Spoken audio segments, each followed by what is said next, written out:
Yeah. That sounds absolutely wonderful. It is. I don't want to use that to manage especially to Yeah. Yeah. that was a broccoli cheese.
This was looking out there.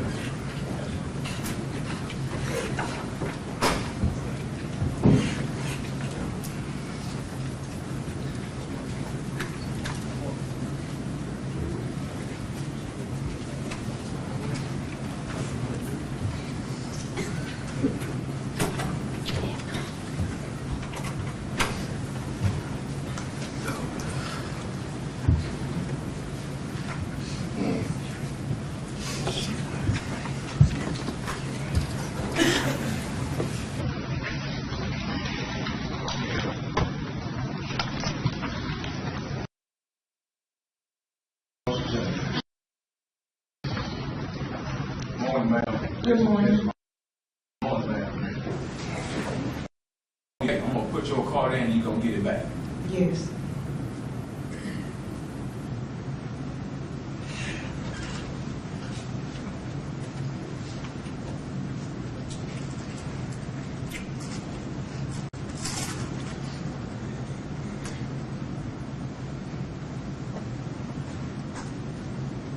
I didn't try to force you to stay with me to use you as a shield to protect you from what I'm doing. No, you did not. Did I have an opportunity to force you to stay with me and use you as a shield or something? Yes.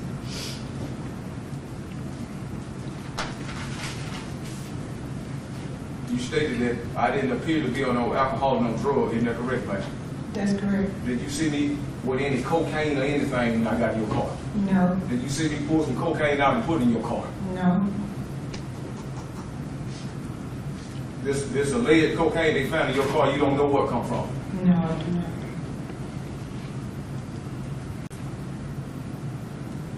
They did find your car. Yes.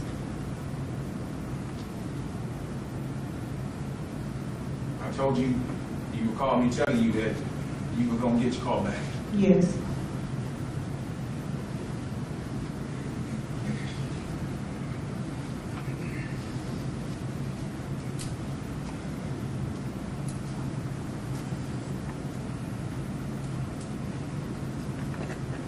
When I first got in your car, you called me telling you, hey, I'm running from the police. Yes. You didn't know what happened that made me run from the police, did you? No.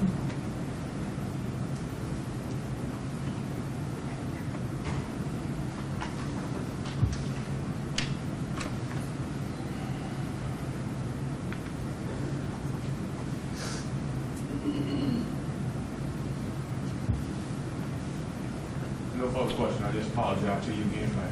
Okay. Where you at? Yes. Ms. Lumpkin, did the defendant take your vehicle with the use of a handgun? Yes. Were you wanting to give away your mom's car? No.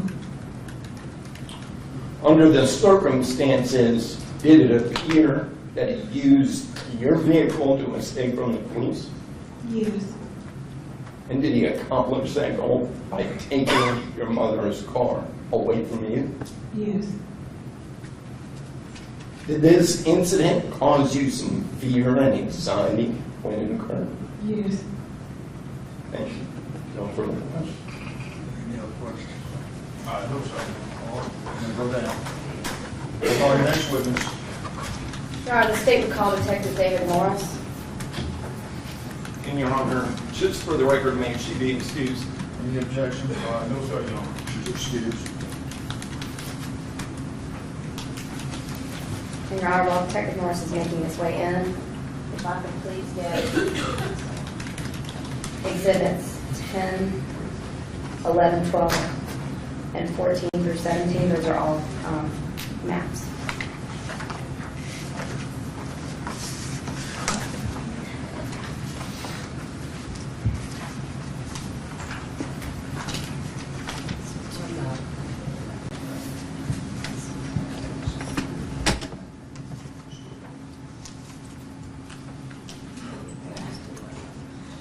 If you raise your right hand, please, sir. Do you swear or affirm the testimony you're about to give before this court will be the truth, the whole truth, and nothing but the truth? So help you God. I do. You can have a seat. So give us just one moment to take a Morris will form out some maps. And Ms. Davis, I have 14 and 16. I have 14 and 16. Oh, okay. So you want some of the vehicles? I need, Here's, actually, if I could just have It's 10, 11, I know. 10 would be fine. You don't have to pull the big one. Okay. Thank you. 10, 12. And you have this. And Detective Norris, if you'll state your name for the record and spell your last name for the court reporter, please, sir. My name is David Norris. Last name is spelled Norris. And Detective Norris, are you currently employed by the Athens-Clarke County Police Department? I am. How long have you worked there? I've been with the police department for 18 years. What did you do prior to working for the police department here in Athens-Clarke County? I work for the Clarke County Sheriff's Department. Have you had any other experience in law enforcement other than with those two entities? I have not. And what did you do before you worked for the sheriff's office then? I was in the military. For how long did you serve? 4 years. In which division or branch? United States Navy. And are you married, Detective Norris? I am. And do you have any kids? I do. How long have you been married? 15 years. And how many kids do you have? 2 kids. All right. And what do you currently do for the Athens-Clarke County Police Department? I'm currently a sergeant supervising the robbery homicide unit. And what other types of things have you done in the 15 or so years that you've worked for the police department? I worked uniform patrol. I worked, then when I got moved to a detective, I believe it was in 2004, I stayed with the burglary unit. I was there until about 2009 when I got moved to the robbery homicide unit as a detective. I got promoted to sergeant in 2011, and I went to the road as a sergeant for a couple of years, and then got moved back to detectives as a supervisor in 2013. And were you working, or in which capacity, I should say, were you working on March 22nd, 2011? I was currently in the robbery homicide unit as a detective. And when you work in that type of capacity, as you go about your business each day, do you wear a uniform or something else? It depends, but as a general rule, I'm in plain clothes, usually a slacks, a dress shirt, and probably a tie. And what about your vehicle? Is that a blue and silver police type vehicle, or is it something else? No, it would be a unmarked car. And were you in fact on duty on March 22nd, 2011? I was called in, yes. And when you say you were called in, does that mean you were supposed to come in that day or no? I was working later on in the evening, but I received a call to come in earlier in the day. Do you recall about what time it was that you got a call? It was sometime after 1 o'clock in the afternoon. Who was it that called you about that? I believe it was Sergeant Salters, And just generally, for what type of reason was it that you were called to come in early? because 2 uniformed officers had been shot and 1 uniformed officer was dead. And did you in fact come in earlier than you were scheduled to do? I did.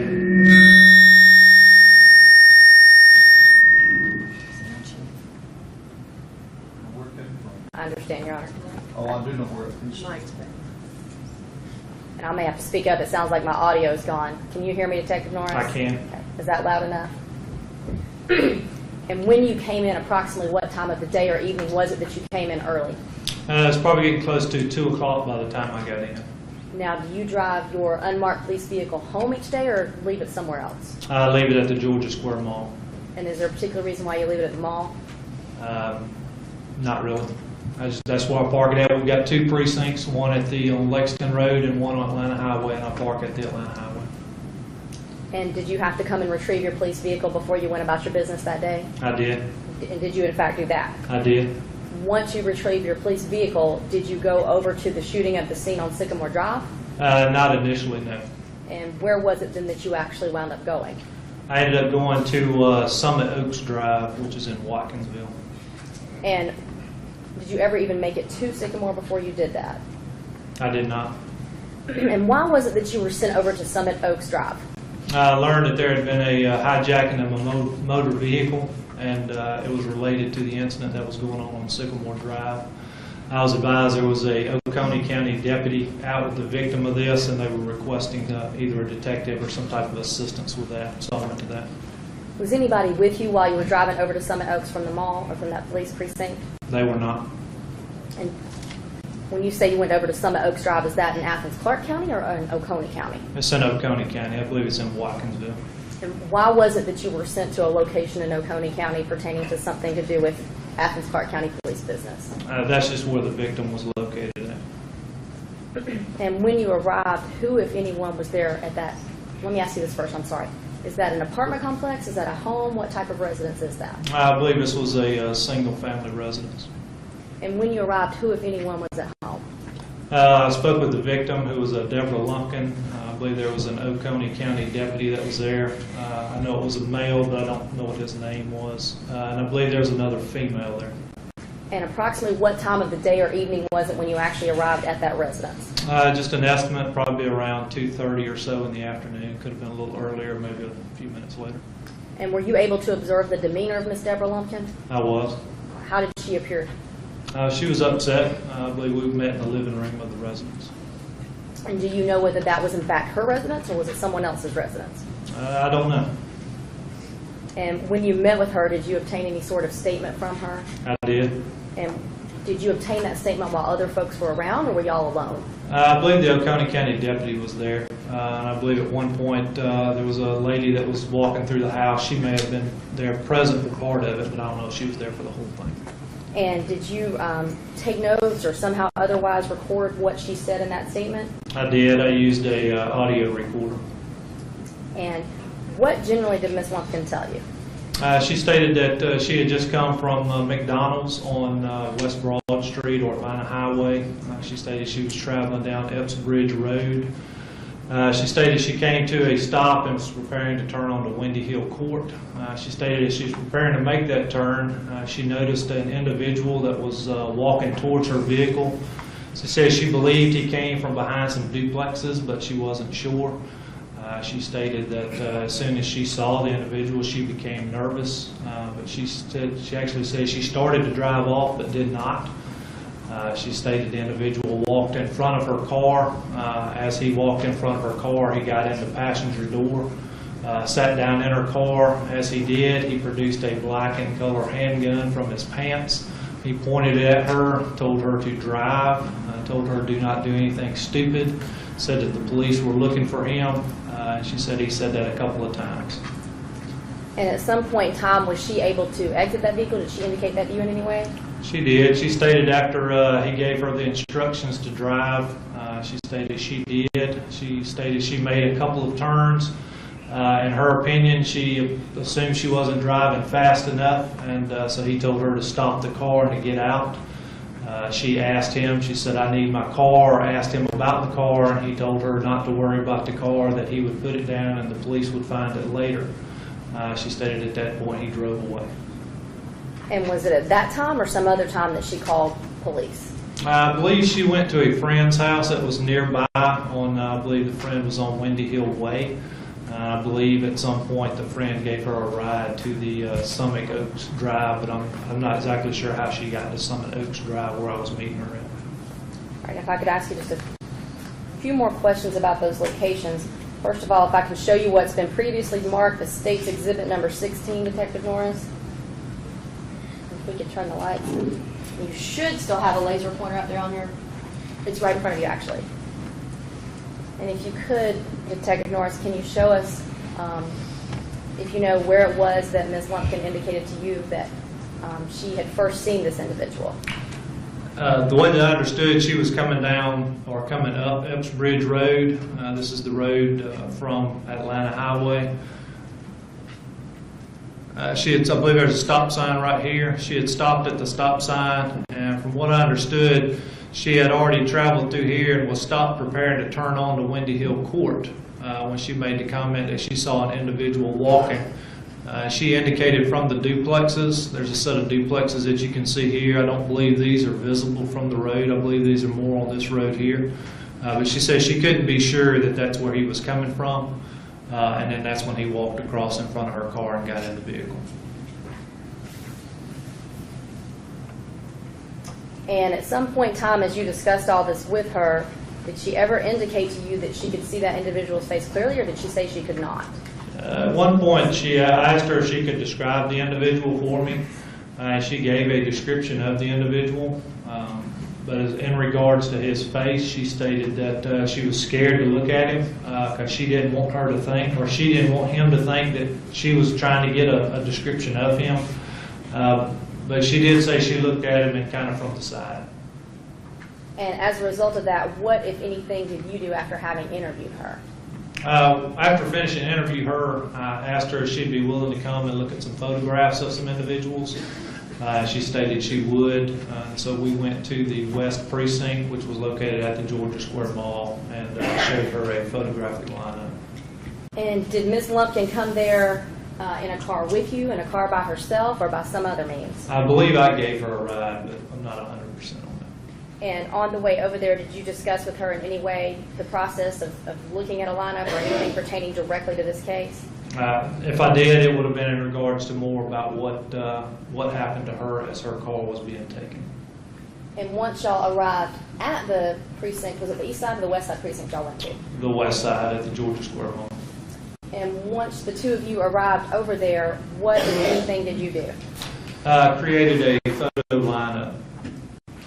And can you tell us briefly, actually if we could turn the lights on for just a couple of minutes, please, Mr. Tharp. When you say that you created a lineup, are you the person who actually physically made a lineup? We have a program at the police department. Basically, you just enter some information, and then you hit print, and it prints off the lineup. So. And are you the person who did that in this particular instance? I am. And when you do that, do you always find a picture of the person who is the suspect? Yes, you have to have a picture of the individual that you believe is the suspect, and then put them in the lineup to show it. Is that picture always a recent or current picture? No, the database that the police department has, you obviously want to try to use the most current picture, but sometimes you're just not able to do that. You have to use whichever picture would be best. And then the information at the police department, the photographs that line, or at the program that the police department uses, they consist of photographs that can be taken by individuals on the street. They can be booking photos. They can be photos that can be imported some other way that you may find on the computer system. Or they can be driver's license photos. They can be a variety of different types of photos. And do you always check to make sure that the photo is, in fact, of the person for whom you're searching? Yes. And did you do that in this case? Yes. Were you, at the point in time that you made this lineup, who was the suspect whose photograph you were looking for? Jamie Hood. And were you able to obtain a photograph of Mr. Hood? I was. And was it a recent photograph or an older photograph? It was an older photograph. And did you, in fact, place that particular photograph in some sort of photographic lineup? I did. What, let me strike that and ask you something else. If I could show you State's Exhibit number 703, it's been previously marked.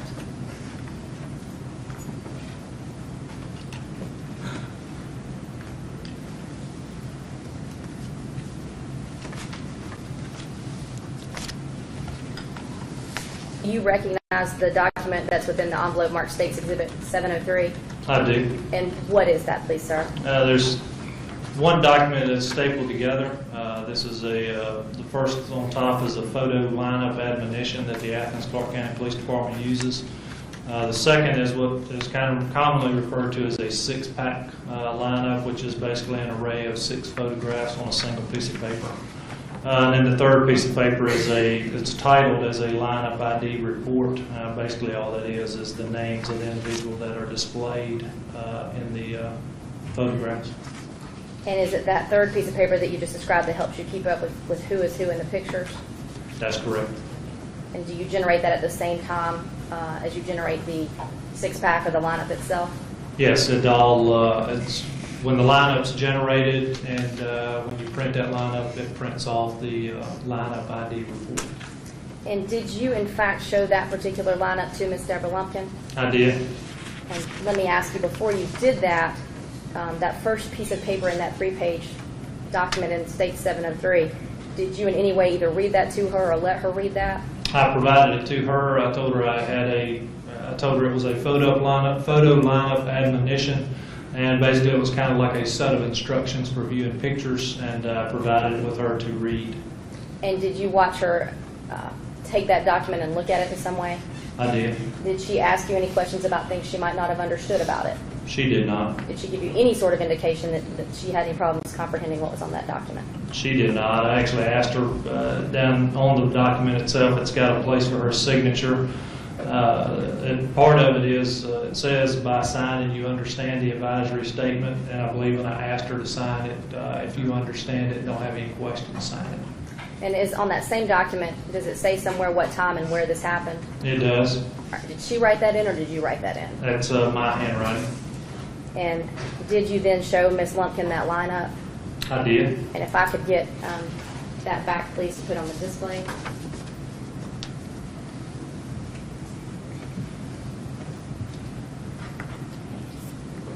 And if I could show you the second page of State 703, please, sir.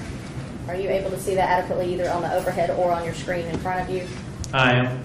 And actually, let me ask you this first. Do people always pick out someone out of a photographic array or lineup? They do not. And have you had that happen before in your experience in law enforcement? I have. Did Ms. Lumpkin, in fact, pick out anyone? She did identify someone. And can you use your laser pointer to show us who it is that she picked out, please, or which person on that lineup? She identified this photo right here. And do you have any knowledge as to who that photograph is of? It's a photo of Jamie Hood. Did she make any other remarks about any of the other individuals in the lineup? She did. And what basically did she say about anybody else? She identified this photograph right here and stated that this complexion of this individual was more consistent to the person that she saw, but it was not that person. So was she indicating to you that that individual who's to the left of Mr. Hood's photograph had lighter skin, darker skin, or what did she say specifically about the complexion? She just stated that the complexion appeared more, I don't know what her exact words were, but she stated his complexion was darker and the complexion in this photo was more consistent to the person she saw, but this person was not the person. Thank you. And just for the record, can you tell us, first of all, what number or position is the photograph that she identified? They're not numbered, but when we refer to them, we've gone through different programs before, and it used to be where they actually had a little number below each picture, like this would be number 1, this one would be number 2 and 3, this would be number 4, this one would be number 5, and this would be number 6. And the numbers actually used to be on the lineups. So when we refer to them, I always refer to it as photo 1, photo 2, photo 3, 4, photo 5, and photo 6. And just so that we do have it clear on the record, what number was it that she identified and what position does that occupy on your photographic array up there? Number 5. And is that the bottom middle photograph? It is. And you did tell us that you made a determination, or when you created this photo lineup, that was the picture that you used of Mr. Jamie Hood? That's correct. Thank you.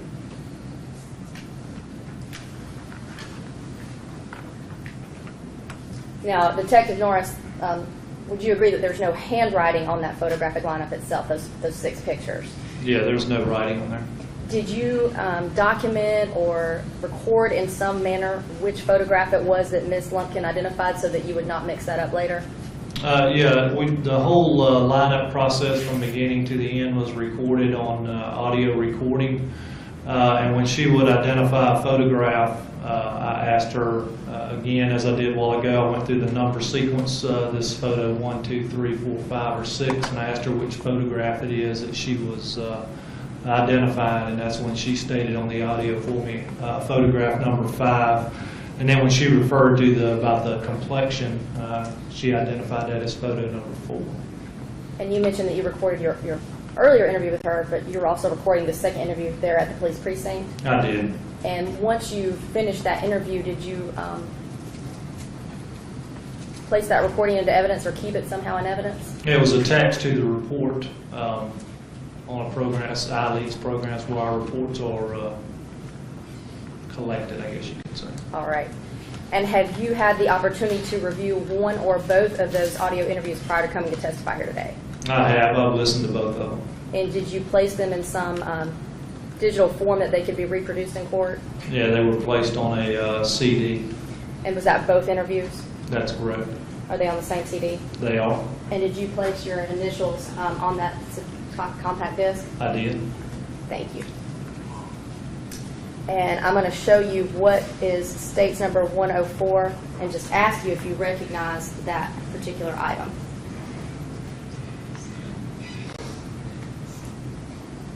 And we need to let Mr. Hood see that, I'm sorry. Because that one's not been tendered. It's 704. It's just 104. I apologize, I misspoke. It is 704. I'm sorry.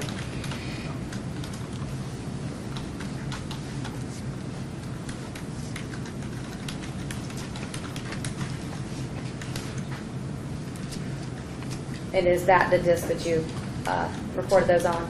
It is. That's my handwriting on the disc and my initials. All right, thank you. And let me ask you this, Detective Norris. After you showed that lineup to Ms. Lumpkin, did you do anything else in connection, first of all, with the shooting of Officer Tony Howard and the murder of Officer Buddy Christian? I did. Was that on the 22nd of March 2011, or was that on some other date? It was a collection of days leading up to the arrest of an individual. And can you just tell us very briefly the types of things that you did during that 3-day period, please, sir? After meeting with Ms. Lumpkin, I went to the Sycamore Drive location. They had a mobile command center there. Once at the command center, I was tasked with coordinating all incoming calls. I guess you refer to them as tips. That was possible sightings of Jamie Hood. Myself and a GBI agent coordinated all that. There was a large number of law enforcement agencies that came to assist in the investigation and the hunt for the individual responsible. So they were broken up into teams, and we coordinated teams, responded to different phone calls or sightings that were routed in through our 911 center. Did that up until early in the morning until the calls slowed enough for one individual to handle them. They were turned over to another GBI agent. At that time, I believe we was part of the execution of a search warrant at an apartment there in off Sycamore. I believe it was Regency Park Apartments, if I remember correctly. I believe it was an apartment that started with I or Indigo. I don't remember the number. We executed a search warrant there. After that, I believe we went home for a few hours and then came back the next day. And then over the course of the next several days, either fielded incoming calls in reference to tips and sightings, interviewed individuals that may have come forth that said they had information, or went out and actually cleared residences or vehicles or stuff along those lines. And just a couple of follow-up questions about that. All these tips that you mentioned, you said there were at least 2 people handling that initially? That's correct. I believe it was myself and GBI agent, Special Agent Trent Hillsman. Did you yourself ever physically go out and follow up on any of those, or do so by telephone? I believe we did follow up on a couple of them, but I don't believe, well, I guess no, the answer would be no on those particular ones, but on the later days when I was not fielding the calls, I was one of the people that whoever was fielding the calls would have sent somebody out. So I believe we did go to a couple of addresses and check those addresses out. During that several-day time period, did you ever collect any physical evidence pertaining to this case? In response to those tips, for example? I did not. And did you ever actually locate Mr. Hood prior to when he was over at Creekstone Drive? I did not. And if I could show you exhibit number, what has previously been marked as state's exhibit number 14, please, sir. I'll just ask you a couple of questions about that. Do you recognize, are you able to see that well enough to recognize the streets on there? Do I need to focus it some more? No, I can make them out. And are you familiar with this neighborhood over in here where Ms. Lumpkin indicated to you that something had happened? No, ma'am, not really. Do you have any familiarity with this area behind that neighborhood?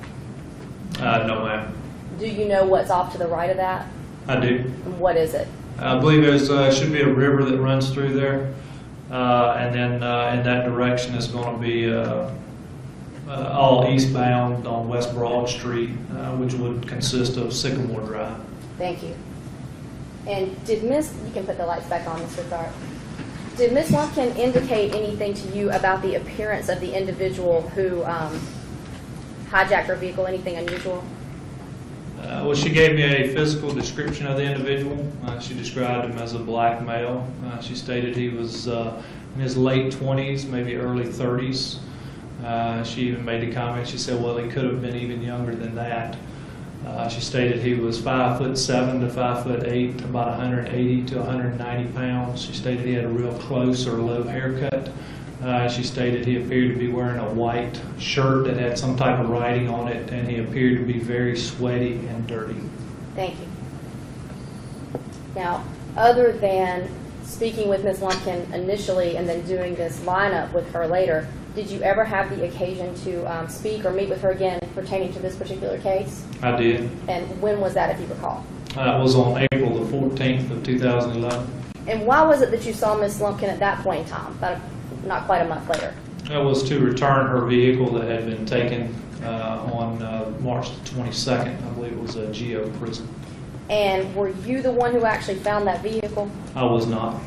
And where was it then that you met up with Ms. Lumpkin to turn this vehicle back over to her? The vehicle was in our evidence or off-site evidence storage over off of College Avenue, and I met up with her over there. Did you notice anything about Ms. Lumpkin's demeanor on that particular day? She was still upset on that day when she would talk or reference or remember the incident that happened to her. Because we spoke as I was giving her her vehicle, she had to sign a receipt saying she accepted it. If I remember correctly, I think maybe some of the interior had been cut out of it, so I was just kind of explaining things to her. And as she recalled some of the details that day, I don't know what the specifics are, but I do remember that she was still visibly upset and shaken. Just one moment. That's all the questions I have for you. Mr. Hood will have some questions for you. Morning, Mr. Norton. Morning. Do you know what happened on Sycamore Drive? Did you see what happened? I did not. Did you know what made me pull that gun out and shoot it? Did you know that? I do not. So you couldn't tell the juror why I done what I did you? I could not. Okay, it could have been from one of your officers violating protocol. Is that right? Objection to the form of the question, I believe that's argumentative. Did Ms. Lumpkin tell you I hit her with that gun in the thing? She did not. Okay. Do you think that I have an opportunity to hit Ms. Deborah Lumpkin with that gun? I did. Okay. Do you think I had an opportunity to kill Ms. Deborah Lumpkin so she couldn't come to court and testify on me? I do. Okay. Did I do that? You did not. Okay. Isn't it true Ms. Lumpkin told you I was going to put her car down so she could get it back? Isn't it true? She did say that. Did Ms. Lumpkin tell you I had some cocaine in her car? She did not. Well, where does cocaine come from then, y'all? So y'all live it fast. I'm not familiar with any cocaine. So you don't know that about no cocaine being found in no car, no pills, no cocaine, or no nothing like that? I do not. So, what is it? Why would they say that then? They found some cocaine in the car. I can't testify to what someone else would say. I can only testify to what I know. Okay. How long you been in law enforcement, sir? About 20 years. About 20 years. So you said you did identification with Ms. Moffitt, is that correct? Photo lineup, that's correct. Okay, but you know about their procedure, like due process, do photos, just say identification in general, do it have due process involved in that? I object to the defendant asking the detective about legal standards and legal standards. I don't think that's proper testimony by the detective. You want to respond to that? Yes, I'm talking about procedure. Due process is the correct way that you do it. I want to talk about the procedures as far as identification. Rephrase the question. I'll sustain the objection. Okay. No, it's different. The question asked. Yes, sir. Ask it another way. Yes, sir. Detective, don't y'all have procedures that you follow for identification? That we do. There is, I believe, it's a policy or procedure for that. Okay, it's a policy or procedure. You would agree with that, right? I will. Okay. Would it be common practice or proper procedure for an officer to tell a victim or so-called victim that you got a suspect right here? No, it would not. Tell the jury why you weren't supposed to do that. You don't want to do anything that would jeopardize the procedure. You don't want to have anything that's suggestive. You want to show a lineup, let the individual look at the lineup, and if they recognize someone in the lineup, then they recognize them, and if they don't recognize somebody in the lineup, then they don't recognize them. So you would agree it'll be illegal for an officer to just in any identification, hey, this is your suspect right here. So ask that one more time. Would you agree it will be illegal for an officer to suggest to a victim or alleged victim, hey, we got your suspect right here? I would object to the form of that question as asked. Sustain. But you would agree that you don't tell anybody, hey, this is your suspect right here. Do you agree with that? That's correct. That would be improper. Okay, thank you.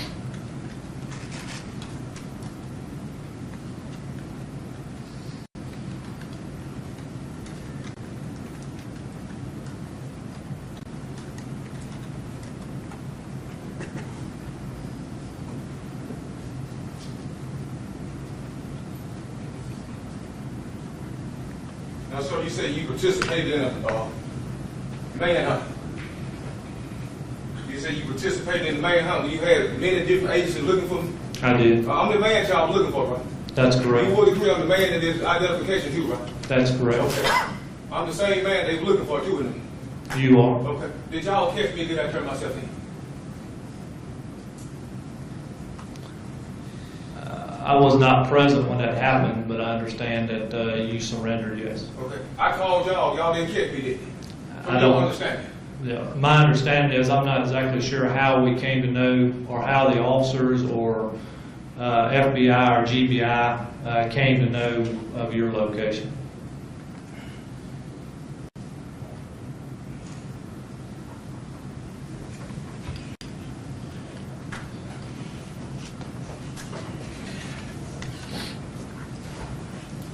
No further questions this time. But I would have him serve the recall on different matters while he's here. Regret. Nothing further, Your Honor. You may go now. Call your next witness. The state would call Tammy McWhorter.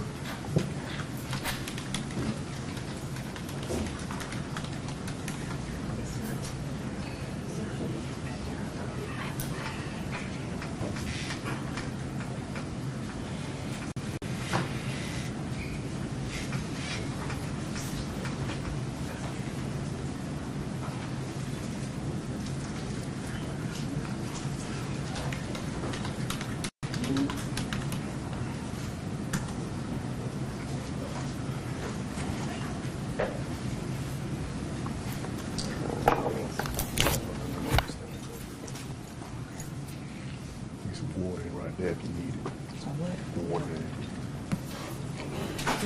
Ma'am, if you could please raise your right hand. Do you swear or affirm the testimony you're about to give this court to be the truth, the whole truth, and nothing but the truth, so help you God? Yes. Thank you. You can have a seat. If you could please state your name and spell your name for the record. Tammy McWhorter, McWhorter. Okay. And Tammy, is that Tammy or? Tammy. Okay. And Ms. McWhorter, where are you from? I'm from Agnes. Okay. And back in 2011, where were you living? Windy Hill Way. All right. And do you have any children? Yes, I do. How many children do you have? 2, Okay. And what are their ages? 22 and 30. Okay. Back on March 22nd of 2011, how old was your 22-year-old? 18, I think. Okay. And was that a son? Yeah, my son. Was he in school somewhere? Yes, he was. Where was he in school? Clark Central High School. Okay. And do you know a person by the name of Deborah Lumpkin? Yes, I do. How do you know Deborah Lumpkin? She's a friend of mine. Back on March 22nd of 2011, do you recall seeing Deborah Lumpkin at your house? Yes, I do. Was that on Windy Hill Way? Yes, it was. I'm going to show you what's been previously marked as State's Exhibit 16. And Your Honor, if I could, we've got the already. If I can have the lights, please. You can take a look at State's Exhibit 16 and ask me, answer the following question. Where did you live on Windy Hill Way? From up there? Well, just from talking to me, did you live in the middle of Windy Hill Way? Did you live on the corner? Where did you live? In the middle, kind of like in the middle. Okay. Were you close to Windy Hill Court? Oh, yeah. I was on Windy Hill Way, but my duplex was on the end. Okay. And do you see on that map where Windy Hill Court and Windy Hill Way intersect? Mm-hmm. Okay. Were you on the end right there? Right. Okay. All right. And if I can have the lights back again, please.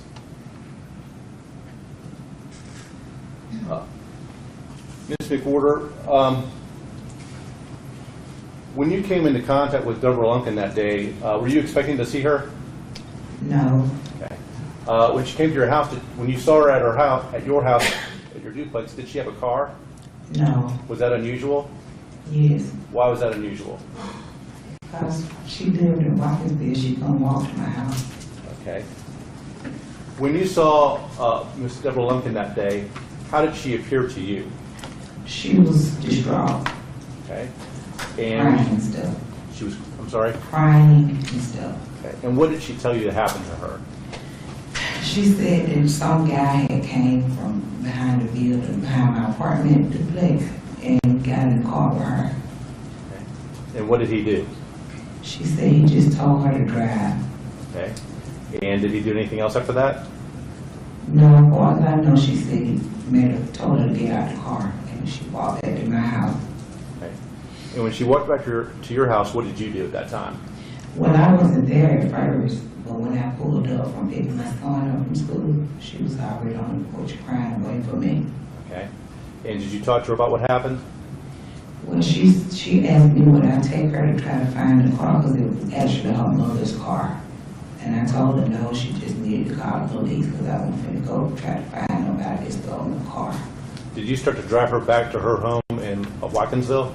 I took her to Watkinsville to meet with a police officer at the racetrack. Okay. And after that, did you have anything further to do with this case? No. The vehicle that she was talking about that was her mother's, was that a Chevy Prism? Yeah, right, silver Prism. And you said that she was distraught and crying. Can you tell me how she was acting? How was she talking and things like that? I mean, she was just, crying. She was upset. She said that she wanted to try to get her mother's car back, and she was just nervous and scared and crying.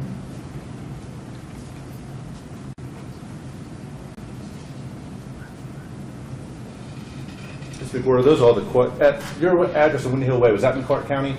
Yes. Okay. Those are all the questions I have. Please answer any questions the defense might have. Okay. I have no question. You may go down, man. Your Honor, may just before you excused. Any objections? No, sir. You're excused. Call your next witness. State would call Mike Brooks, Your Honor.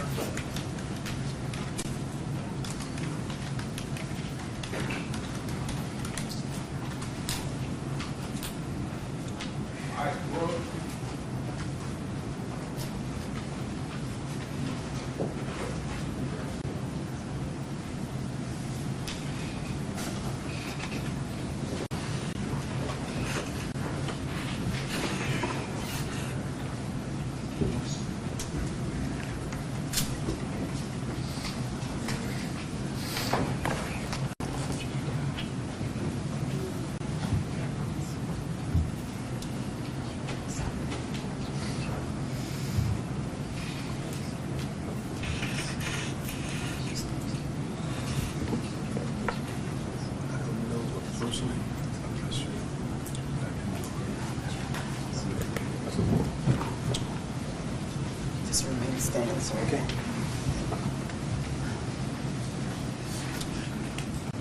You can please raise your right hand. Do you swear or affirm the testimony you're about to give this court to be the truth, the whole truth, and nothing but the truth, so help you God? I do. Thank you. Please have a seat. Hold to the microphone. State your name and spell your name for the record. My name is Michael Brooks, Michealbrooks. And sir, where are you employed? I'm employed as a special agent with the Georgia Bureau of Investigation, assigned to our Region 10 Atlanta field office. How long have you been employed with the Georgia Bureau of Investigations as a special agent? I've been with the Bureau for approximately 8.5 years now. And prior to your going into the agency, were you in law enforcement before that? No, I was not. Okay. Tell us a little bit about where you've been assigned as far as your time with the Georgia Bureau of Investigations. When I first came in with the Bureau, I was originally assigned to our Region 3 Americas field office down in Americas, Georgia. I spent about 2 years, a little over 2 years assigned to that field office, and got transferred to our Region 8 office in Cleveland, Georgia, and spent about 4 years at that office. And then approximately 2 years ago, I was transferred to our Region 10 office in Atlanta. And specifically, what areas do you work in for as a special agent for the Georgia Bureau of Investigations? My specialty is crime scene examination. I'm one of the regional crime scene specialists. Back on March 22nd of 2011, which office were you employed in at that time? Back at that time, I was assigned to the Region 8 field office up in Cleveland. And did you have a reason to come to Athens, Georgia on March 22nd of 2011? Yes, I did. Why did you come to Athens on that day? I was contacted by my assistant special agent in charge, advised me there had been a shooting in Athens, that one officer was injured, one police officer was deceased on the scene, and they were still looking for the subject of the shooting. They requested additional crime scene support at that location. And where did you respond to when you came to Athens on March 22nd, 2011? I responded to the initial crime scene on Sycamore Drive, met up with the primary crime scene specialist, ASAC Jeff Rossler, who was a special agent at the time. And did Agent Rossler have any, did he assign you to any specific work that he needed assistance with? Yes, he advised me that there was been a vehicle was suspected to have been used in this investigation, that the vehicle had been found on Airport Drive. He requested that I proceed to that location and process that vehicle. And did you do that?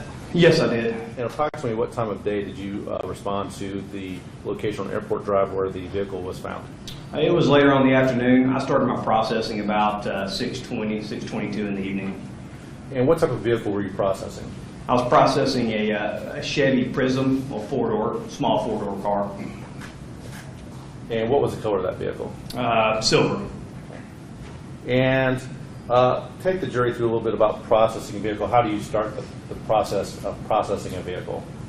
Yes, once we get to that location and determine if we need a search warrant, if we have consent search, whatever the process may be, I always start with taking initial photographs of the exterior of the vehicle, photographing on every side, around, front, back, VIN number, the license plate, any specific markings, the name of the vehicle. I'll photograph through windows if we can. If I can open the doors, I'll go ahead and open the doors at that point. Photograph the interior of the vehicle to go ahead and get initial photographs of the way the vehicle sits, the position as it sits, the condition of the doors, windows, and everything on the interior before we start moving and touching the vehicle.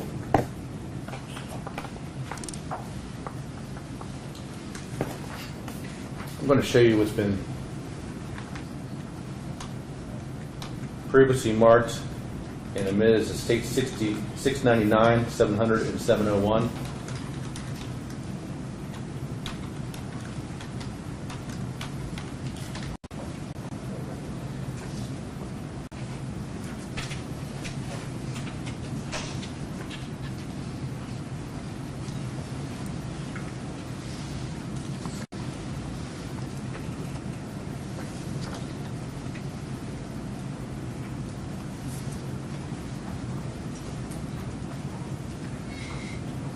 Do you recognize what's captured in States Exhibit 699, 700, and 701? Yes, I do. And what does State 699, 700, and 701 show?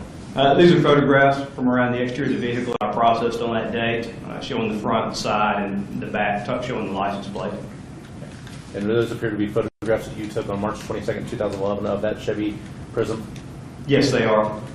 State would now show you what's been marked as State's Exhibits 705, 706, 707, 708, 709, 710, 711, 712, and 713, and 714.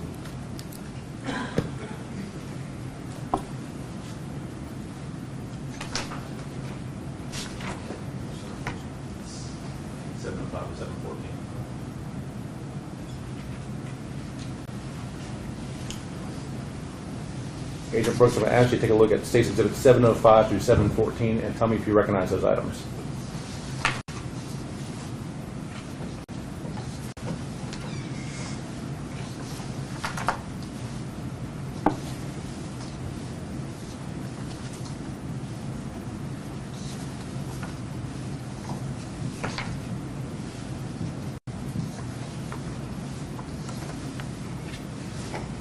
Yes, I do. Okay, what does State's Exhibit 705 through 714 appear to be? They're photographs that I took of the car, continue to take the photographs. We take as many photographs as I deem necessary. Digital film is free, so I can take as many photographs, and they're just continuing pictures of around the exterior vehicle. And do State's Exhibit 705 through 714 truly and accurately depict the Chevy Prism as you saw it on March 22nd of 2011? Yes, they do. State would move to admit State's Exhibit 705 through 714 at this time.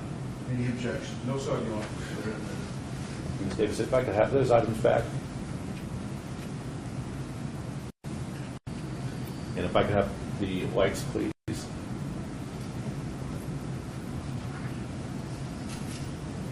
Showing you what State's 699. What does State's Exhibit 699 appear to show? That's the front of the vehicle, looking from the front towards the back as it was parked out on Airport Drive. Just showing the make of the vehicle, the Chevy. And then in the back of that, you can see kind of a white truck with the doors open. That's my crime scene truck that I had at the time. That's my vehicle to scene. And Agent Brooks, I believe there's a laser pointer on right in front of you. If that would assist you. Okay. The white area that you're talking, the white vehicle you're talking about behind the vehicle, where are you talking about? Right here. That's the truck. The doors are open on either side. You can kind of see in there. Okay. State's Exhibit 700, what does that appear to show? That's just a photograph from the passenger side of the vehicle where it was found, showing that the doors are shut at the time of examination. You can see this building here, which was there. Just kind of the general area of the location of the vehicle.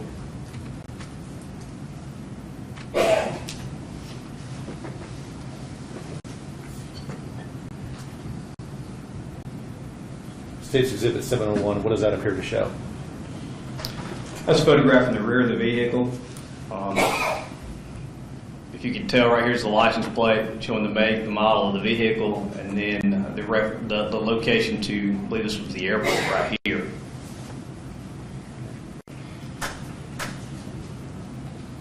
State's 705, does that appear to be a further back photograph of what we just saw in 701?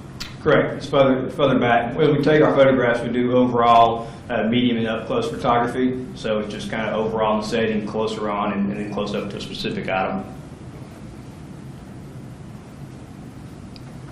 State's Exhibit 706, what does that appear to be? This is a close-up photography of the rear of the vehicle, denoting the license plate of the vehicle right here for identification purposes. Okay. Does it also have the make and model printed on the back of that vehicle as well? It does. It shows the Chevy emblem here, shows where it was purchased, and the Prism, the type of vehicle it was.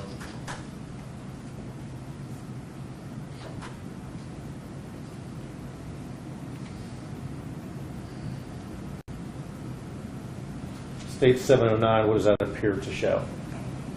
It's just a medium-range photograph of the vehicle from the front driver's area here, looking back towards the vehicle. It shows the driver's side of the vehicle, the condition of the doors. You can sort of see the driver's window is partially down. This area where you're photographing this vehicle, is this a drive? What kind of area are you in as you're photographing this? Just a little abandoned area. The road, just dirt right there. There was a building probably used at some point for maintenance at the airport, but it was just right off the main hardball road there. And did this appear to be a fairly, obviously you saw the field on the other side where the airport was, but did the other side, does that appear to be a wooded area? Yes, on either side, the passenger driver's side, it was a heavily wooded area. The street was back behind it, and then the airport in front of it.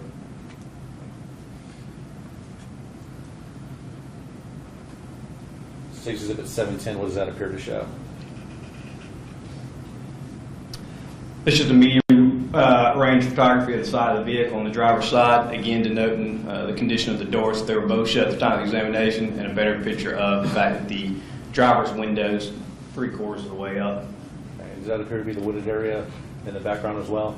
Yes, you can see the wooded area back behind it.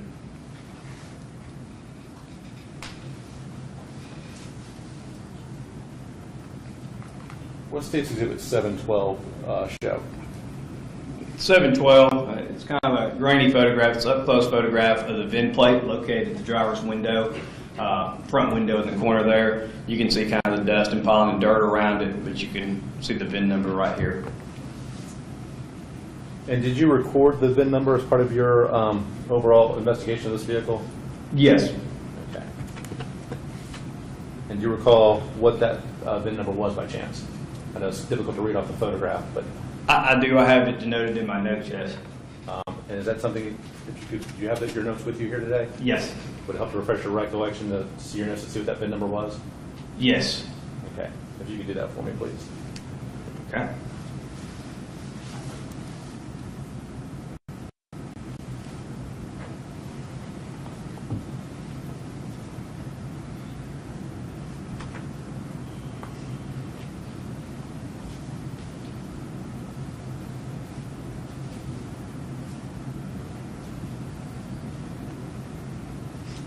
And what is that VIN number? It's a 1, Y as in Yankee, 1, S as in Sierra, K as in Kilo, 52811, Z as in Zebra, 432639.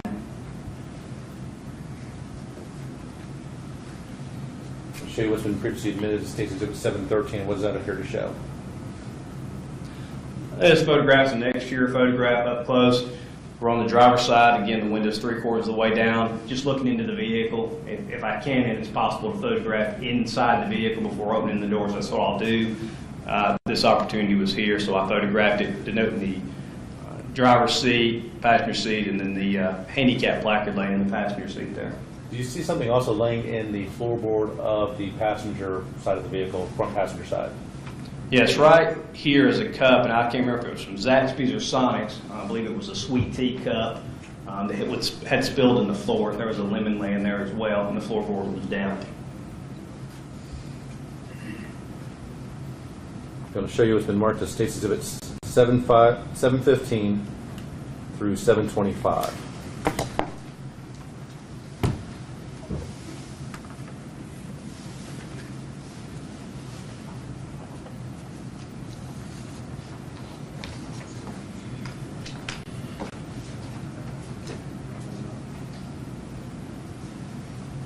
You can take a look at State's Exhibit 715 through 725 for me, please.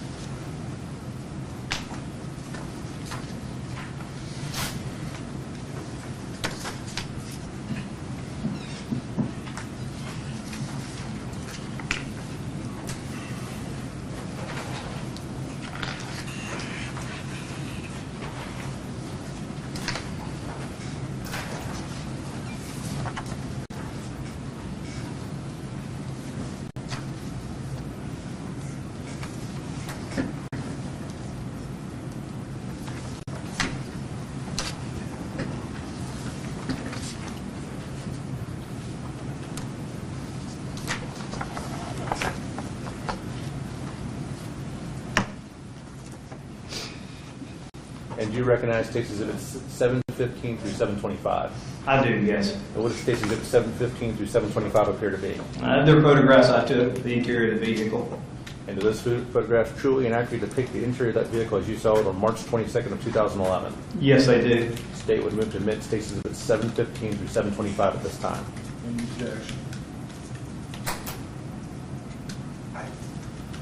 I should have looked at all of them. You want to look up? Yes, sir. I got to look at them all, talking about the inside of them. Saying something about the cocaine, they like, I want to see that.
then state would move to amend 715 to 725, Your Honor.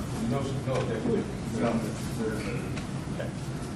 Agent Brooks, once you photograph the outside of the vehicle and get the outside photos that you're taking, what do you do after you photograph the outside of the vehicle? After I photograph the outside, then I'll photograph the interior of the vehicle. That way, every item is into place as I found the vehicle before we start moving anything and searching it. Okay. If I can have the lights again, please. Show you State's Exhibit 715. What does that appear to show? That's a photograph of the driver's door. I've opened it. I photographed it, the door specifically. When I initially opened it and started my photography, I noticed some stains in this general area, so I was photographing those. Show you State's Exhibit 716. And ask if you recognize State's Exhibit 716. I did. It's an up-close photograph of the area I just showed on the driver's door. It's a little cloth armrest area, and you can kind of see some stain and discoloration here. Show you State's Exhibit 717. Recognize that photo?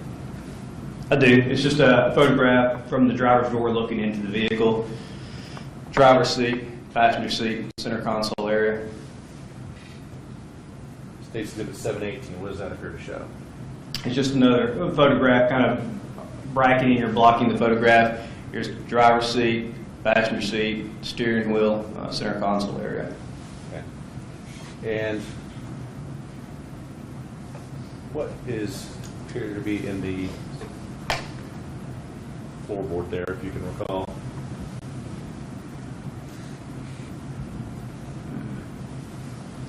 I don't remember. I don't remember if it was a bag or a sleeve or something. I'm not sure. I don't remember.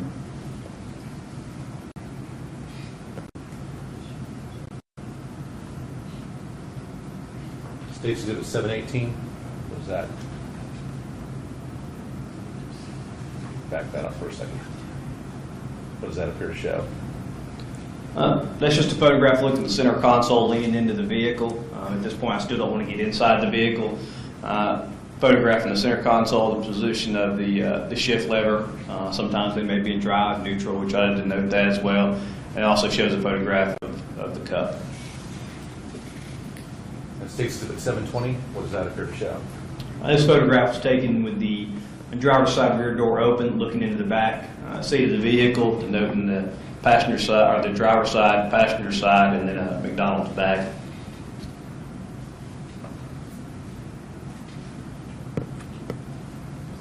$721, what does that appear to show? This is just a photograph from the passenger side of the vehicle, looking at the same back seat, passenger side rear door, passenger seat with the phone book, driver's side rear seat, and again that McDonald's bag in the center console or center area.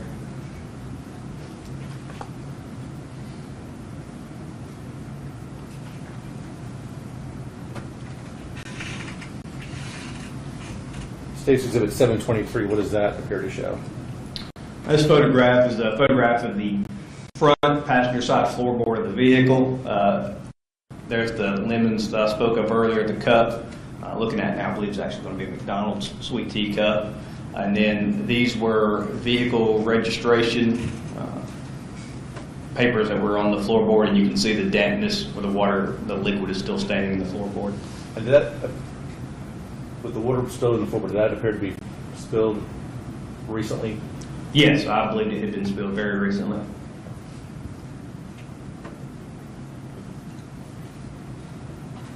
State's Exhibit 724, what does that appear to show?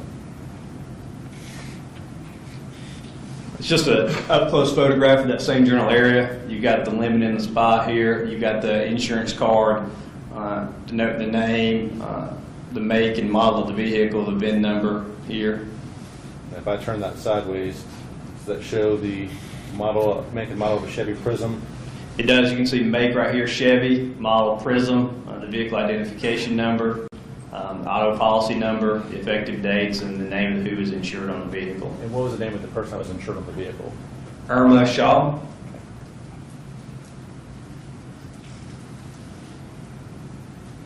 I'll show you what's been marked as State's Exhibit 725 and ask you what that appears to be. This is an up-close photograph I'd taken. This is going to be in the driver's door, the little change holder up top near where the door handle was. You've got a quarter and then this small bag with a white powdery substance in it. And after you photograph items of the interior of the vehicle, what do you do? Once I photograph everything in the vehicle is when I begin my search of the vehicle, and as I search and find items that I deem can be evidence, I'll photograph them and go ahead and collect those items. And did you collect items in this case? I did.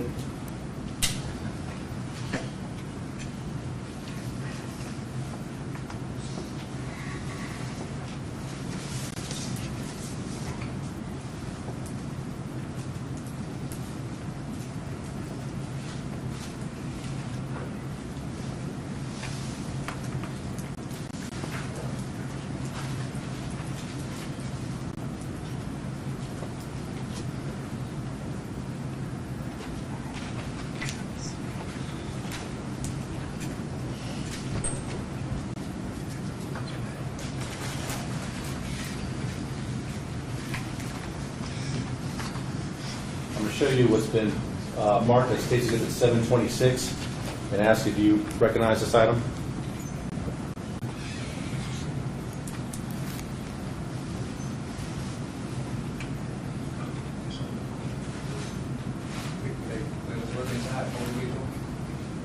Just show them outside and then we'll bring it back. Okay.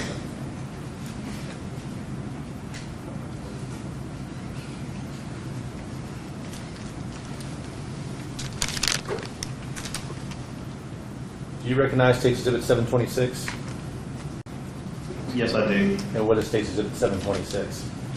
This item is a brown paper bag. On the front of the paper bag, it has handwritten case identification number, evidence receipts number, which at the time was a piece of paper that we used to record items of evidence in the chain of custody, the county, who collected it, and then the item numbers on it as well. On the back of the sheet of paper, or this paper is where it was folded. I was provided with evidence tamper-proof tape, which means it's easily tearable if somebody tries to get to the bag, and it contains my initials as being the one who sealed this bag. And if you could please open up State's Exhibit 726.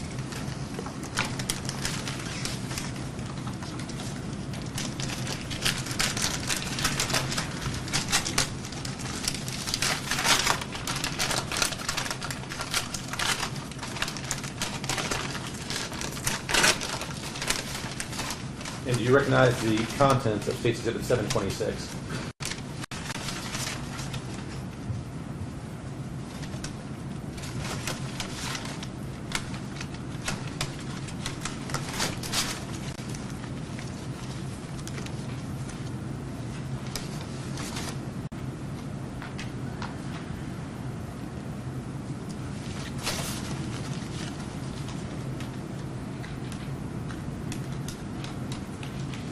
Yes, I do. And what were the contents of State's Exhibit 726? This was the one bag was the what's left of the wrap that we spoke of earlier, the white that photograph that had the plastic bag with the white powdery substance in it. This retainer of it, and then the one of the small bottle containing the blue pills as well. So if I go back real quickly with the lights, the bag that you're referring to in 725, is this 725 a picture of what you're referring to as part of the contents of State's Exhibit 726? Yes, so the bagging portion of it is. The actual material that was in it is no longer in it, but the actual bag is what is left there. Okay. Did you collect State's Exhibit 725 on March 22nd, 2011? Yes, I did. Okay. And did you place it in State's Exhibit 726 as part of your evidence processing? Yes. Okay. And does that also have additional Georgia Bureau of Investigation's crime lab tape on that bag? Yes, it does. And what does that signify to you? This item was turned over to the Department of Forensic Science lab for testing. Those items were tested to see what they were. The lab will open the bag in a separate location, open the bag, test the items, place items back in the bag, reseal them with their tape and the scientist's initials. They'll put a Department of Forensic Science barcode label on it that gives a unique identifier for forensic science department for the science case number and the item number, so it can be tracked through their system as well. The state moves to admit State's Exhibit 726 at this time, Your Honor. One moment, Dr. Put back in the bag.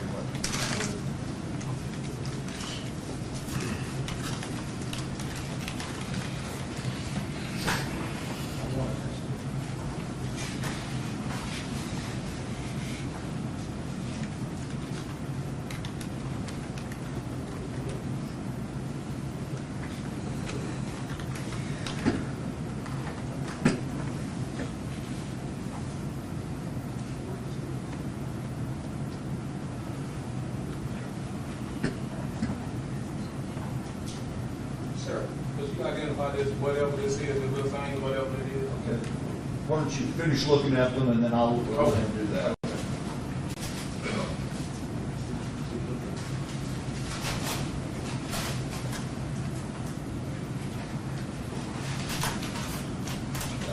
Get back to the invitation.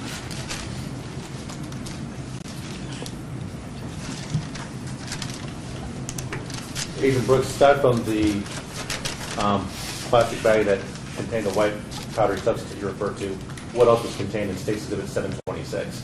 It's another bag that has a small plastic bottle, for lack of a better term, that has some blue pills that were contained within.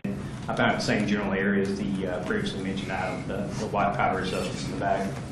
And did you place all those items in State's Exhibit 726 and seal that bag?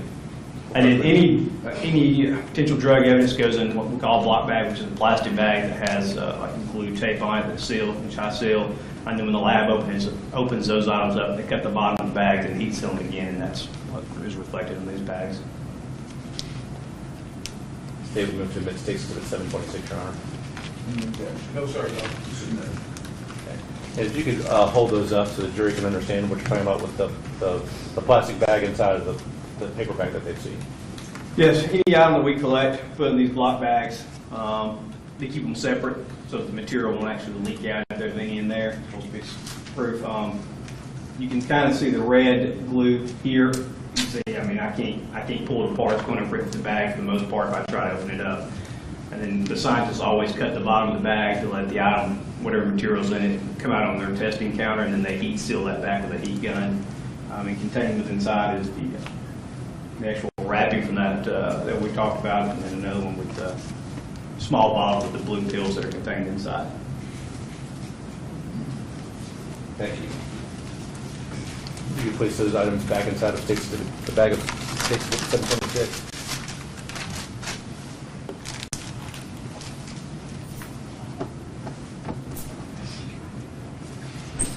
I'm going to ask you to take a look at State's Exhibit 727.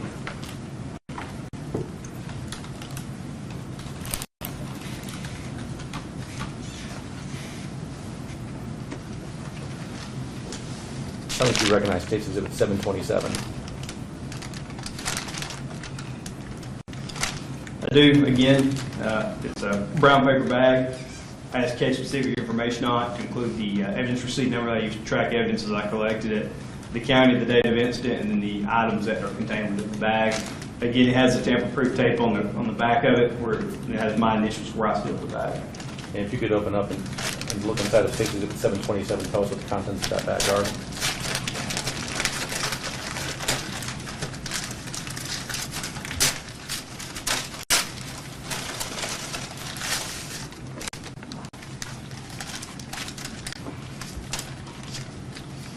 Contained within that bag is two smaller bags as we separate evidence.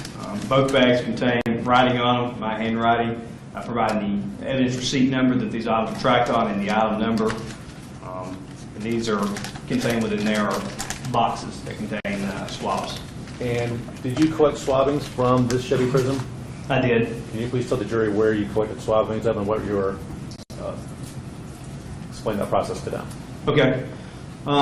What we use sterile swabs, and essentially they're like a Q-tip on a long wooden stick, and they're sterile swabs. We can use those to collect DNA or sample stains, collectible stains that can be tested later on in the lab. I took two different swabs in this particular case. One swab was of the glove compartment box area, and one swab was the steering wheel. The steering wheel was swabbed for the purposes of obtaining any potential type of DNA, contact DNA. You swab the area, maybe pick up DNA that may be present on the steering wheel. The glove compartment was swabbed because during my processing, knowing that there had been a shooting and the likelihood of transfer of blood from one scene to another, I used a chemical called Blue Star. What Blue Star does is it reacts with the proteins in the blood and it illuminates them. They basically glow in the dark. If you watch CSI or some of those TV shows, they spray a little spray and it turns like a bright blue purple color that glows. That's what this does. I got a positive indication of something. It doesn't necessarily mean it's blood. There are other things that it can react with, but I got an indication. As far as I'm going to go from there is I'm going to photograph and try to swab, if I can, if it's dark enough to get the photograph. And then I'm going to swab the area. If there's blood there, hopefully to pick that item up and it can be tested later in the lab. And is 727 the contents of that? Are those the items that you collected from the Chevy Prism with swabbings on that day, March 22nd, 2011? Yes, it is. Both swabbings, the glove compartment and the steering wheel. State would move to admit State's Exhibit 727 at this time. Any objection? I'll get back to him, y'all.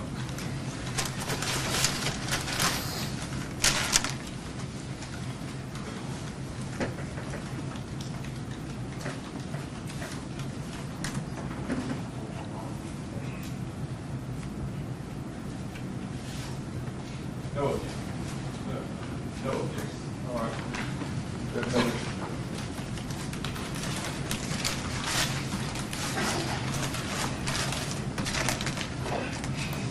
Going to show you what's been stated. Show you what's been marked as State's Exhibit 728.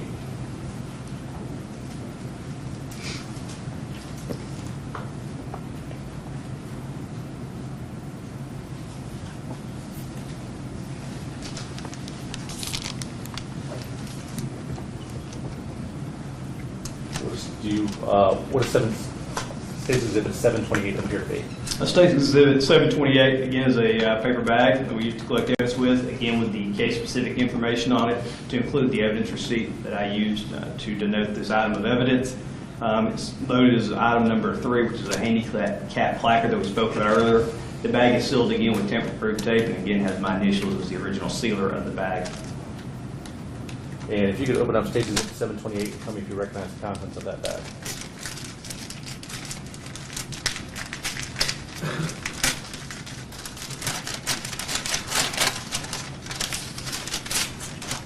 Yes, I do. And what do you recognize the contents of State's Exhibit 728 to be? It's the handicap placard that we spoke about earlier in the photographs. It was laying in the passenger seat of the vehicle when I initially photographed it. Okay. And did you do anything else with that handicap placard aside from collect it? I did not know. I just collected it, packaged it. Okay. State would move to admit State's Exhibit 728 this time. Any objection? No, sir. Let's go ahead.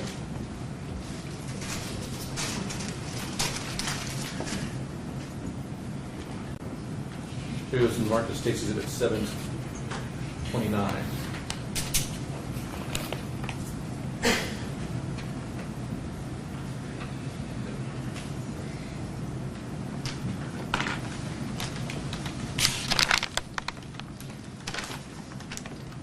Do you recognize State's Exhibit 729? I do, yes, sir. Or what does State's Exhibit 729 appear to be? Again, a evidence bag, same case specific information in my handwriting on the front. Describes item 1, cloth from the door we spoke about earlier, with the tamper-proof tape on the back of it with my initials as well. And if you could open up State's Exhibit 729 and tell us if you recognize the contents of that bag.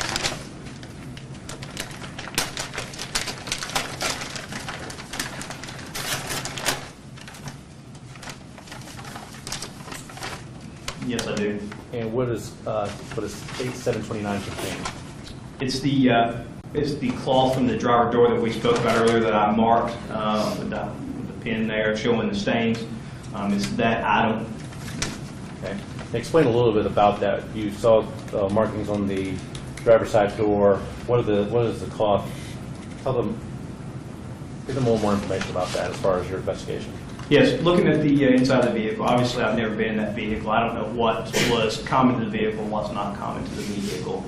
Based on the facts and circumstances as I was explaining the case, again, thinking there might be some type of transfer of blood from one scene to another. I noticed the stains. They were darker in color. Typically when we describe blood, we use the term reddish-brown stain. That way we can say that, it's a stain of some sort. We'll collect that item. I pulled this whole item out in whole, collected it and packaged it. Eventually would go to a lab and they would further analyze it and break down the sections as they test it. But that's what I did. I just removed the item to be tested later in a lab. And where was that item removed from? That's removed from the driver's door, above the driver's armrest, near where the door handle would be. State would move to State's Exhibit 729. No, sir, no.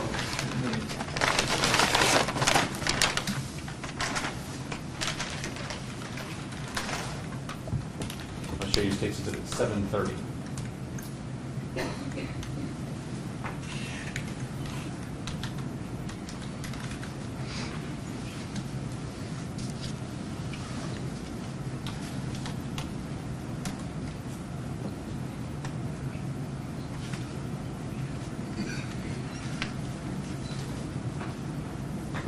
Do you recognize State's Exhibit 730?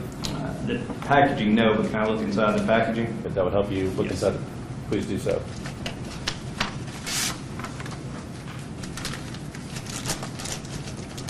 Yes, I do. Okay. So you didn't recognize the yellow manila envelope, but looking inside it, do you recognize what was inside that yellow manila envelope? Yes, I do. And what was inside that yellow manila envelope? Another evidence bag, again, my handwriting on the outside, denoting the case number, or the evidence receipt number, the date, the location. This is item 2, latent lift backing cards. Again, the bag is sealed with tamper-proof tape with my initials on it. Okay. And how many latent lift cards did you collect? Do you see there in State's Exhibit 730? Yes, I took 2. Okay. And State would move to admit State's Exhibit 730 at this time. Any objection? I like to see it. Yes, please.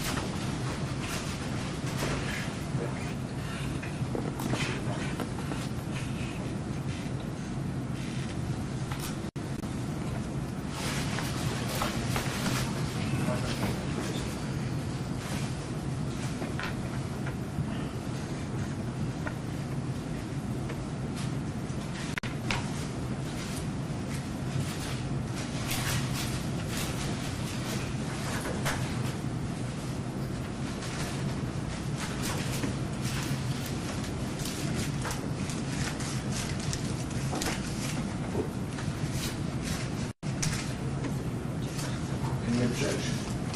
No, sir, no. Give that minute.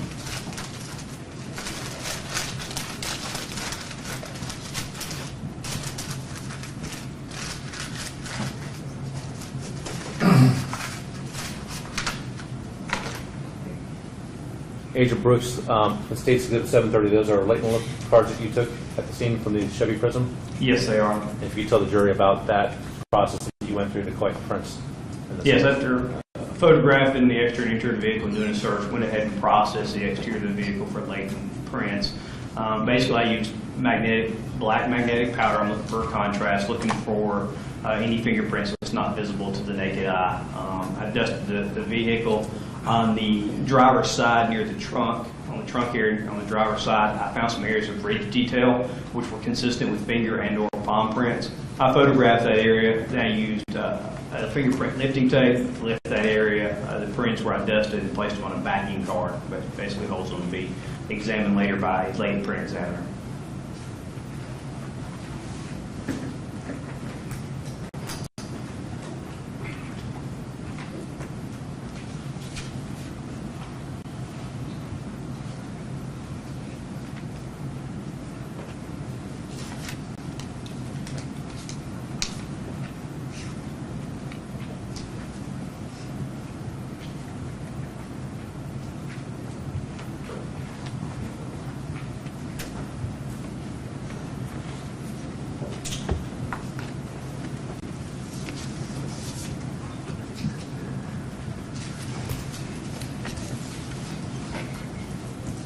And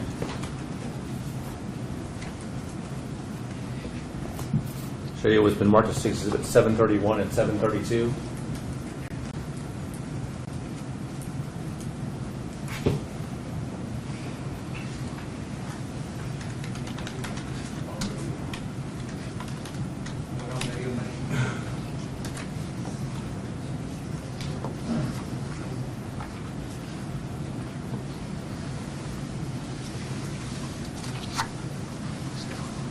ask if you recognize State's Exhibit 731 and 732.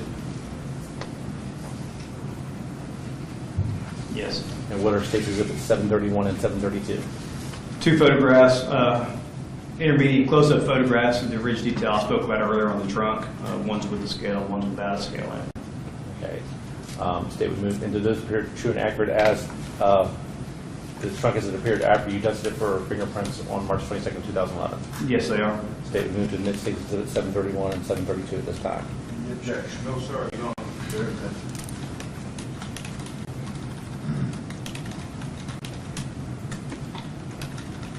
After you collected the fingerprints, and obviously, just to make sure we got it, once you dust for the fingerprints, what do you do at that point? Once you see the ridge detail and can view it?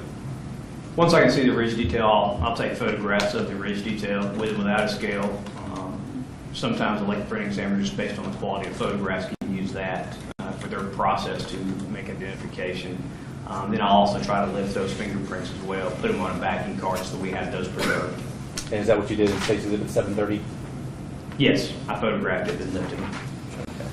And once you collected the evidence from the Chevy Prism out on March 22nd, 2011, what did you do at that time after that? Once we collected that, all the evidence was collected.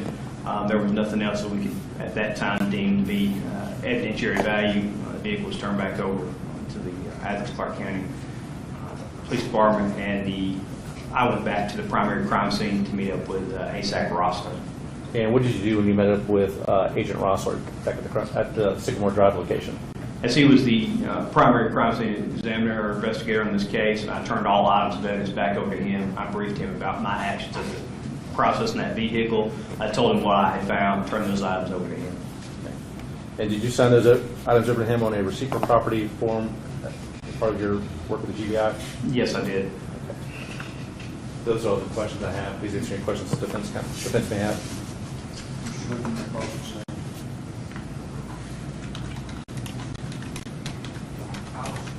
I'm looking at the time. We're going to proceed a little bit longer. All right. Afternoon, Mr. Brooks. Afternoon.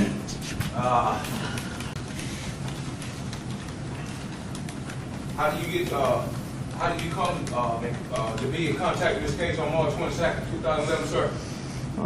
I was contacted by my supervisor at the time, advised me what was going on in the Region 11 territory, advised me that they needed some assistance.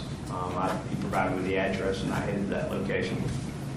Excuse me, can y'all hear me over there? Good. Okay. You said you talked to Agent Rose about a Chevy Prism, is that right? I spoke with ASAC Rossler, and he advised me there was a vehicle. I don't believe he told me the top, but a vehicle that had been recovered that needed to be processed. How did you come to get in contact with this Prism over there, Airport Road, or Winterville Road, whatever it was? I was provided with the recovery location where the vehicle was found. I traveled to that location upon my arrival. There were numerous law enforcement officers in that area. The vehicle had been secured, no one had touched it. I went there and processed it. Okay, so you weren't aware that Geo Prism, somebody told you about it? Yes, when I got there and got a brief of what was going on as things were developing, what things needed to be processed, I was advised that this vehicle was found and needed to be processed. Okay, who was the agent or the police officer told you about that Geo Prism before you got there? Who was that? I believe Agent Rosser was the one who told me. He was giving me the brief on what needed to be done, the priorities of work, and what he needed my help with. So, is it safe to say you weren't the first one that had contact with that Geo Prism in law enforcement? I wasn't the first. Whoever had found it was the first one to have contact with it. I'm the first one that I'm aware of that did any type of processing and documentation of the vehicle. So you couldn't tell us who found that the first one was on the scene? You couldn't give us no name and certain. Could you give us something specific? No, I couldn't tell you who the officer was who found the vehicle. Okay, how did cocaine get in that car? What you said, a little bag of cocaine, how did that get in there? I can't tell you how it got in the car. All I can tell you was it was in the vehicle. Okay, did anybody say Jamie Hood put some cocaine in that car? Did anybody tell you that? No, nobody said that to Okay, me. do you have any fingerprints on that cocaine to come back to Jamie Hood? Did somebody tell you about the fingerprints, anything? No, nothing like that. Okay, I'd like to see State's Exhibit 689 to 725, please, sir.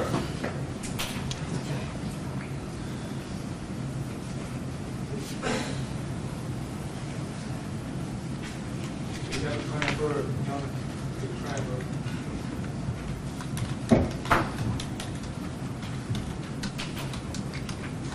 That's it.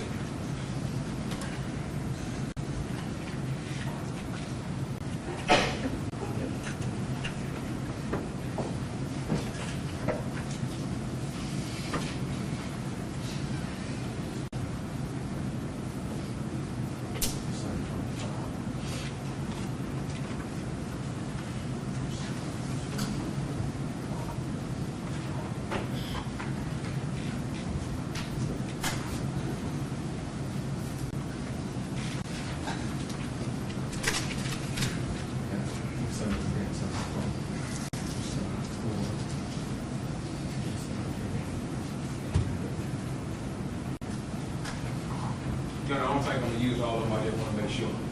Because about the backtrack. It's all go running, so it ain't gonna be that long.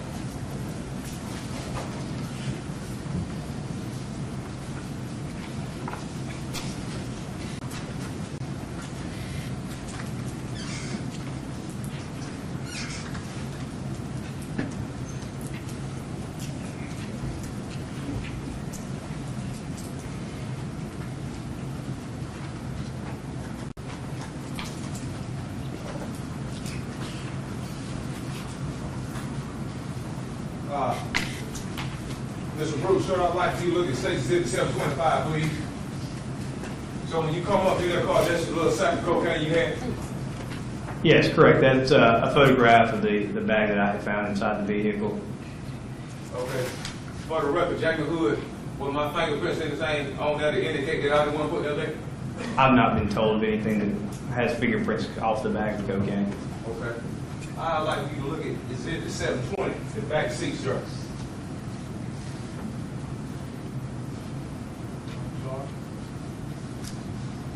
Is that some McDonald's bag in the back of that car?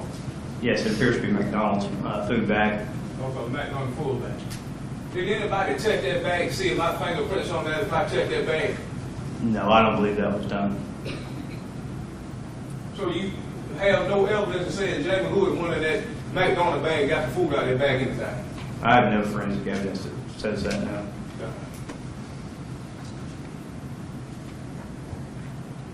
Like to look at State Exhibit 721. That's another bit of that McDonald's bag. Is that correct, sir? Yes. Okay. All we know, food, anything could have been in that bag. Do you know what was in that bag? I believe there was some food in it. I don't recall. It seemed insignificant at the time. There was nothing that said it was a priority. Okay, but you have nothing in there saying Jamie Hood wanted that old bag, got him something to eat? No, I have nothing that says that. All right. What is it about that phone book right there, sir? There's a phone book, the secretary, there's a phone book, what kind of book in that back seat section? Yes, that's a phone book. Did it have my fingerprints on there that I hadn't tested? Anything? No, nothing like that was recovered. But safe to say, have you been told that I'm the woman driving that car? That was what I was briefed on, yes. That didn't save us all of the problem, I was one. But I was just trying to make sure everything's straight.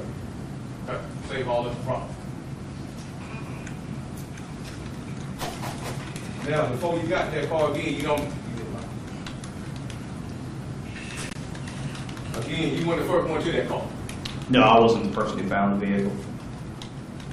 No name, they didn't tell you who the first one that found it or not. No, I don't think I will provide a name of who the officer or officers who found that vehicle. Okay, did you come across two $100 bills in that front seat?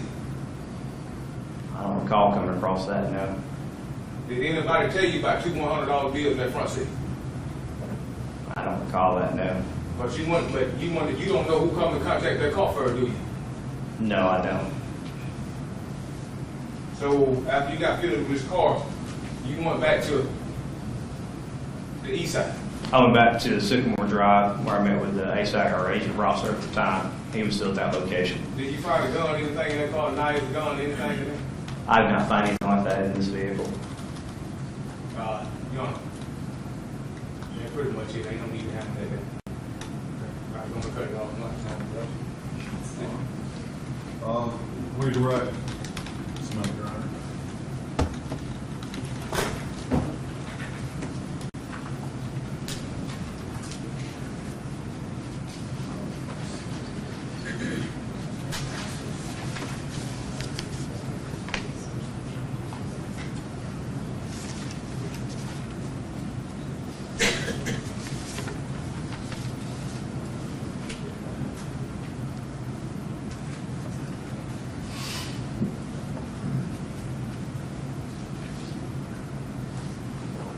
There you right, Your Honor. I'm gonna go down.